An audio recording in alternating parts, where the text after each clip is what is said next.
This is I do, you do for volume of prisms and cylinders.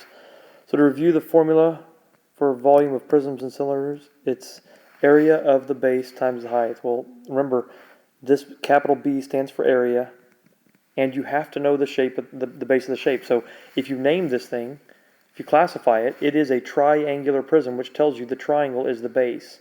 So I need to find the area of the base. Well, this time the base is a triangle, so base times height divided by 2. Now that little b is a different b. That's that 6 times 18, and then since it's a triangle, I divide it by 2, and I get 54. The area of that base is 54 units squared. Because, by the way, I took units times units, so now I'm in square units, right? Okay, now, if it took me 54 squares to cover this little thing, which I'm not going to draw out, but you can see how it would take 54 squares to cover it, how many stacks of 54 cubes could I put in? Well, I've got 4 stacks going across. Does that make sense?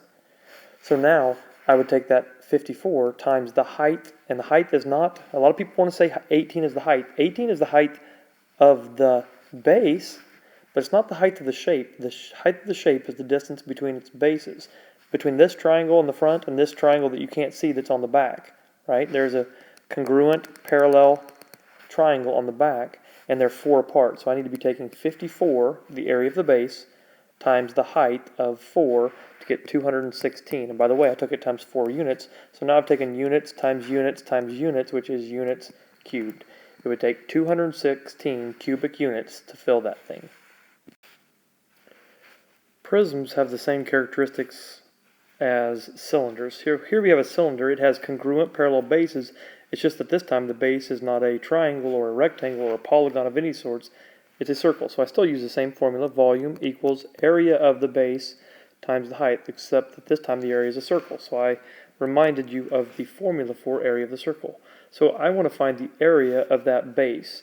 Well, it has a radius of 14, so I would type in 14, I would square it, and I would take it times pi, which of course is 3.14 to find the area of that base.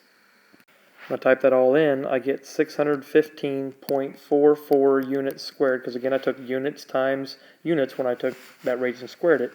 Now we have 615.44 units squared. That is the area of this base. Now remember, I need to take that times the height because I can fit how many stacks of 615.44? I can fit 6 stacks. The height is the distance between the bases. So I need to take that base, the area of the base, times 6. When I do that, I get an answer of 3,692.64. And now I've taken units times another unit, so we're in units cubed. That's how many cubes it would take to fill up that cylinder.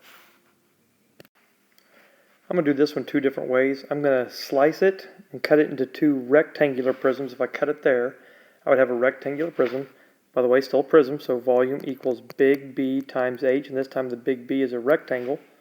So I'm going to take the 5 times 6 to find the area of this one, which is 30. The area of this one would be 30, and the height of this one would be 11, because I chopped it off there. So I'd be taking 30 times 11 to find the volume of that first one, which is 330 units cubed.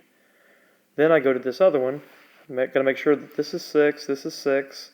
So I have a 6 by 4, which is 24 times 25. Guess I should show that again with the formula. That's volume equals big B times H.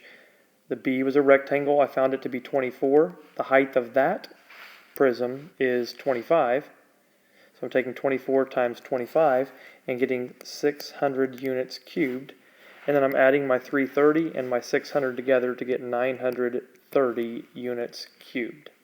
But I'm going to show that another way. Because sometimes you don't have to cut it into pieces, because isn't this really a prism? The base is actually this 1, 2, 3, 4, 5, 6-sided polygon. So it's a hexagonal prism. So I could just find the area of that base, which is kind of still cutting it a little bit. Let me do that again. So I would be taking 5 times 11 to get the area of this piece, 55.